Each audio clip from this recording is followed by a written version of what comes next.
Hello everyone. As a part of our NCERT series, we are discussing 6th class history NCERT, our past 1. In this video, we are going to discuss our next chapter in the earliest cities. What does it indicate? It indicates first urbanization flourished in the Indian subcontinent.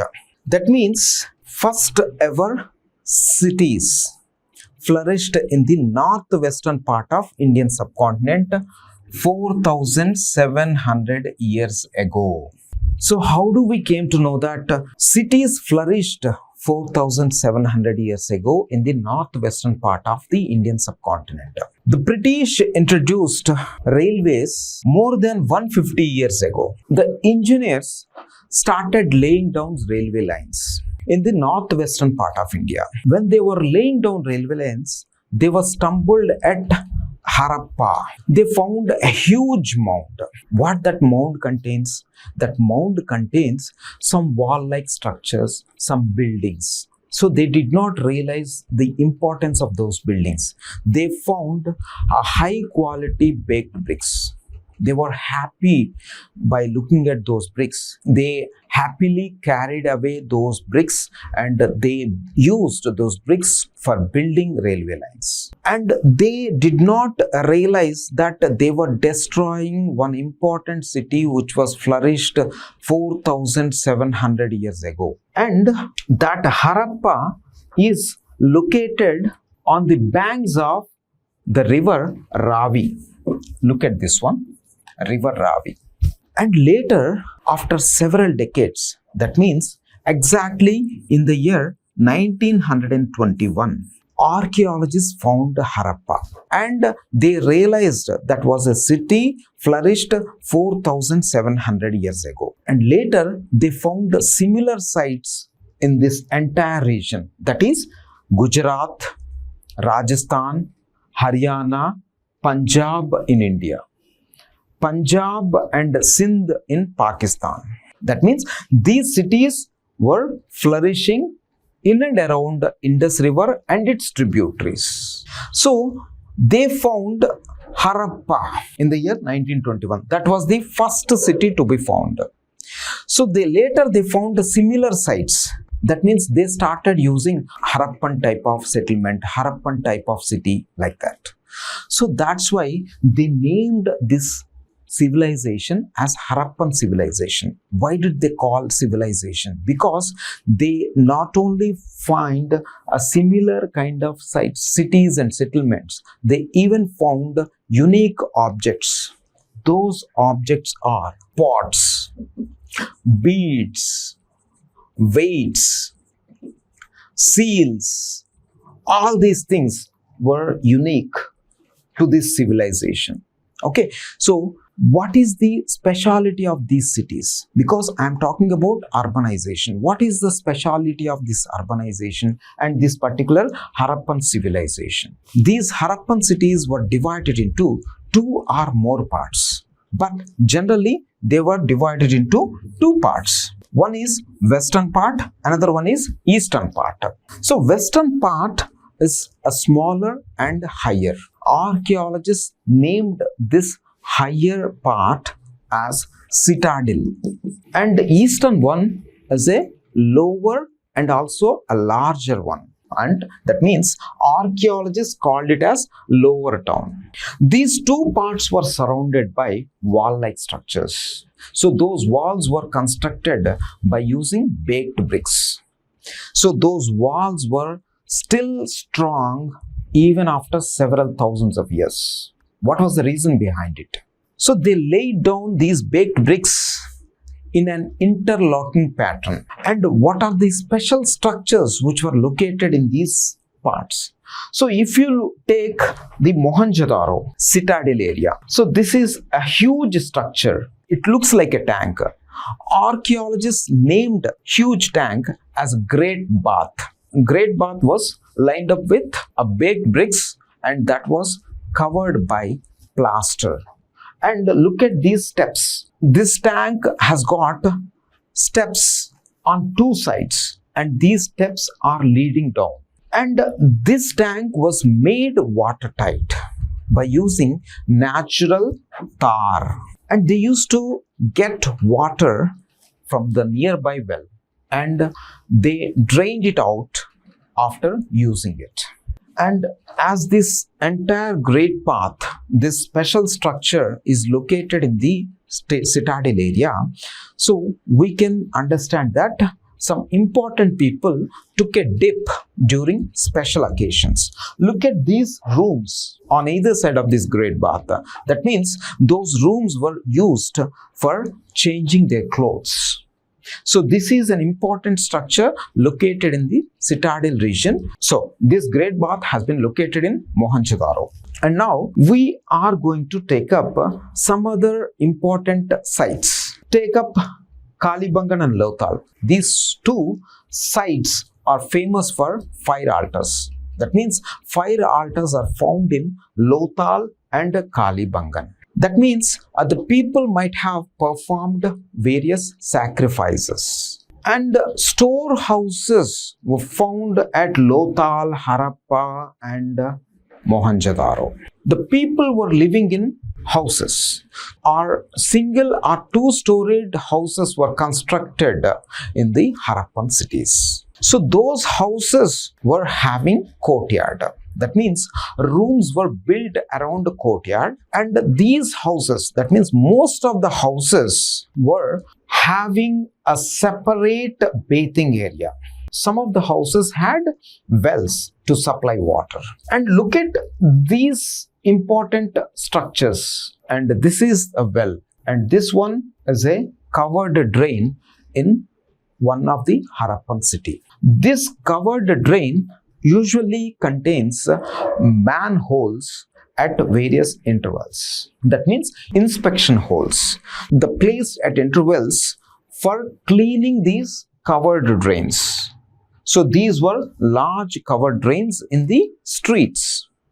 So I was talking about houses. Houses generally attached to a small drains. These drains were again attached to these large drains in the cities. So these covered drains were having a gentle slope so that water could flow freely. And streets, drains, and also houses were constructed simultaneously in these Harappan cities. And now we are going to take up the life in the cities and also countryside. So these urban and countryside, how people were living and what usually do. Urban, countryside. Countryside means the people were involved in agriculture and herding. That means agriculture is, they used a special tool, that is a plough. Plough was used to dig the earth for turning soil and planting seeds. Real plowshare was not available and only a toy plough was available.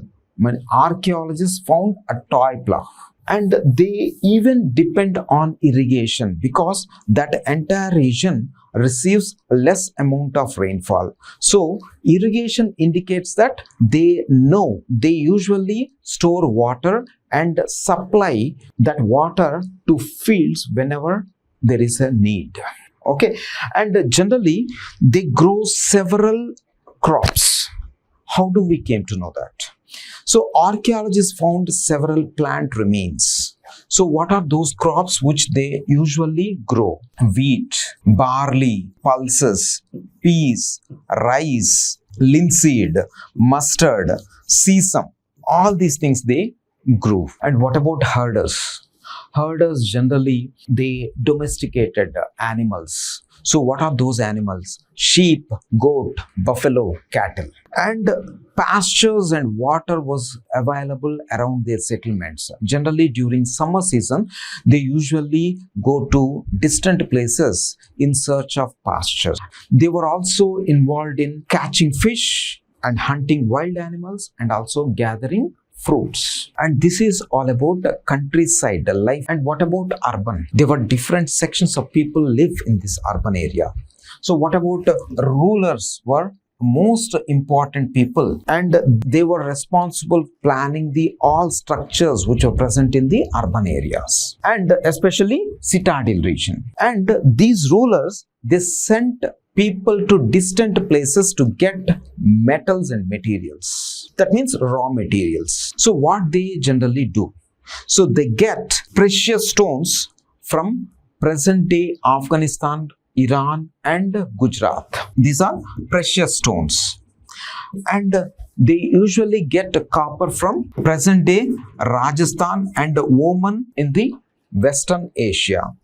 And they usually get tin from present day Afghanistan and Iran. They mix this tin with copper and produced bronze. Okay, and these rulers generally keep these highly valuable objects for themselves. And there are scribes. These scribes knew how to write, and they were responsible for preparing seals. And these seals were generally contains some symbols which were part of Harappan script. There are specialists who make objects. So those objects were pots. So these pots were generally red in color. They usually design in black. Red pots with the black designs. They usually make vessels and ornaments by using silver and gold. And they make weapons and tools by using copper and bronze. They usually make ornaments and vessels by using copper and bronze as well. If you look at some other important sections, so it indicates that children used to play with terracotta toys. So there are specialists who make these objects, and this is a seal which I am talking about.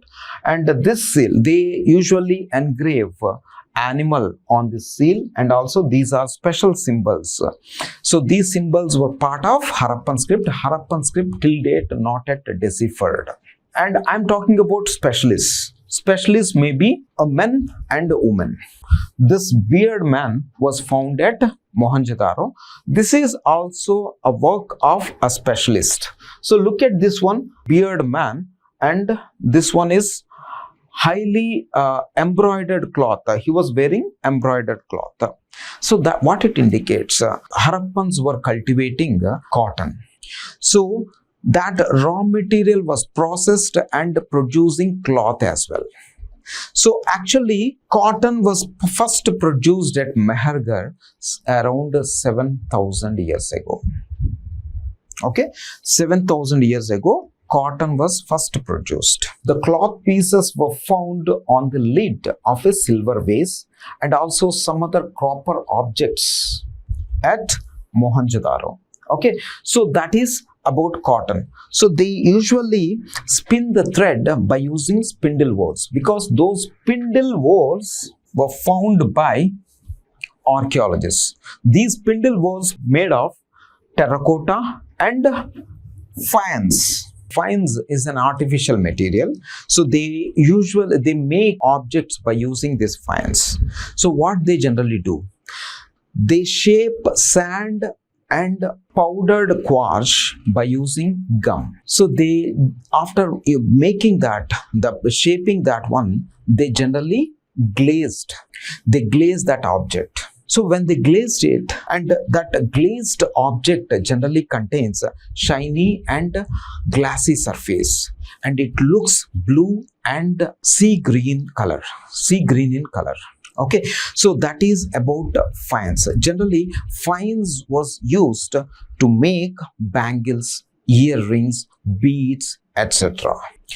And if you look at some other important objects, look at this one, and these are beads and stone blades. So stone beads were made out of chert, and these beads were made out of carnelian. What is carnelian? It is a kind of stone, red stone. Okay, so these beads were cut into shape and they were furnished, they were polished, and they bore hole through the center so that a string could be passed through it. Okay, these are bead making. So you could come across several bead making workshops. Okay, so generally these bead making workshops were found in Lothal region. Why do we say that a bead making workshop is located in Lothal? Because that workshop had tools for making beads, and also half-made beads and fully finished beads were found in that workshop. We are going to take up two important cities located in Gujarat region. One is Dholavira, another one Lothal. And if you look at Dholavira, what is so special about Dholavira?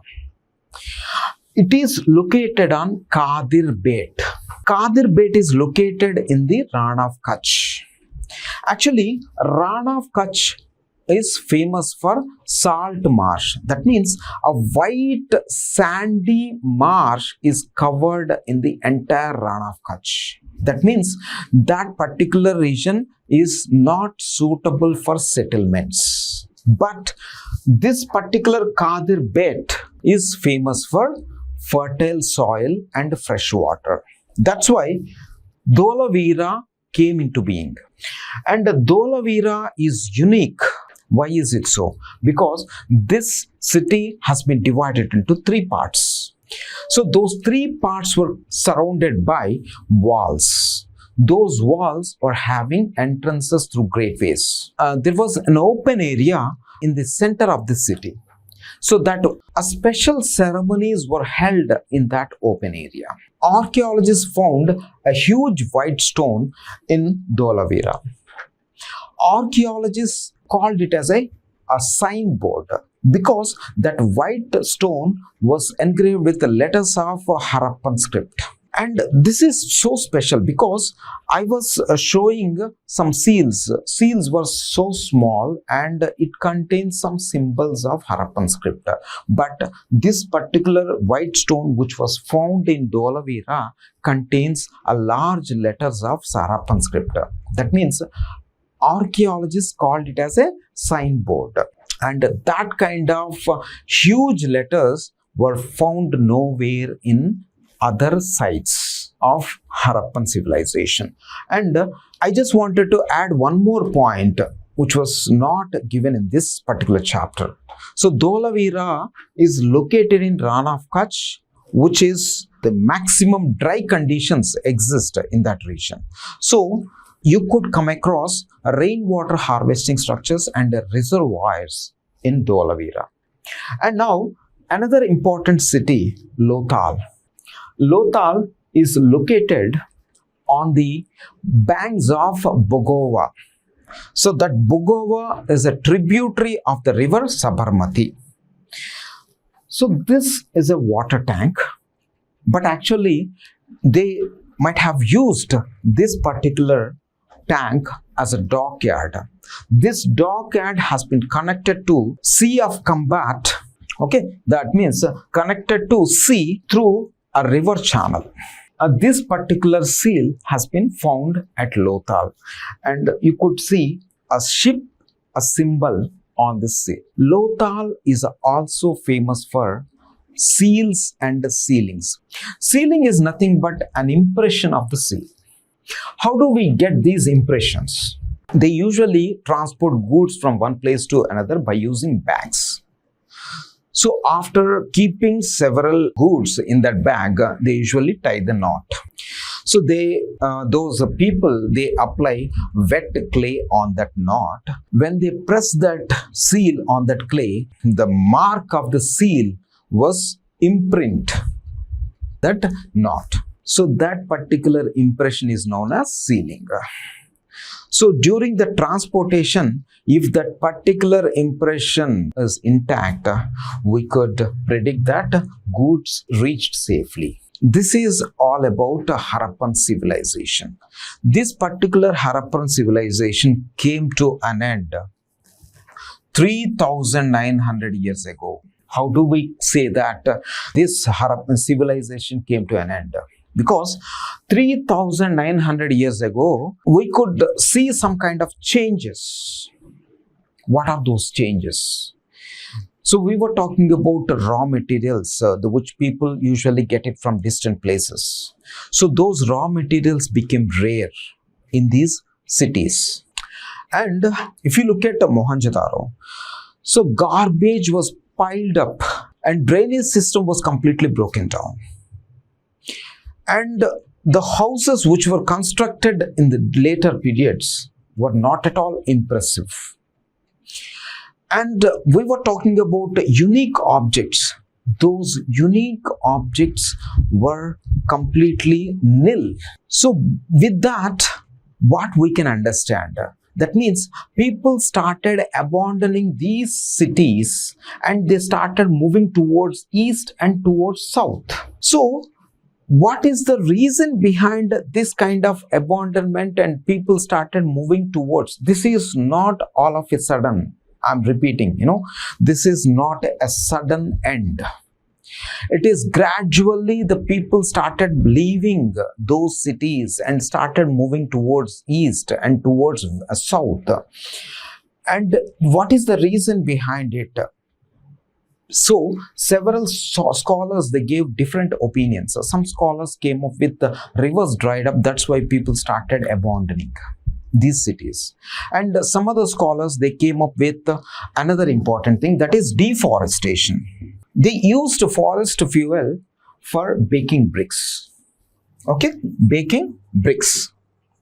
And they used this for copper smelting. And they even used this forest for grazing activities. They came up with another opinion that because of floods, the people started abandoning those cities. So if the flooding means like the flooding would occur at some cities only, at some parts of the city, or maybe at one particular city. So entire civilization, how could it be the end of entire civilization? Okay, and some scholars, they came up with another opinion that rulers lost control over the entire region. Whatever. So the reality is like people abandoned these cities and they moved towards east and towards south. And I just wanted to add one more important point, which is not given in this chapter.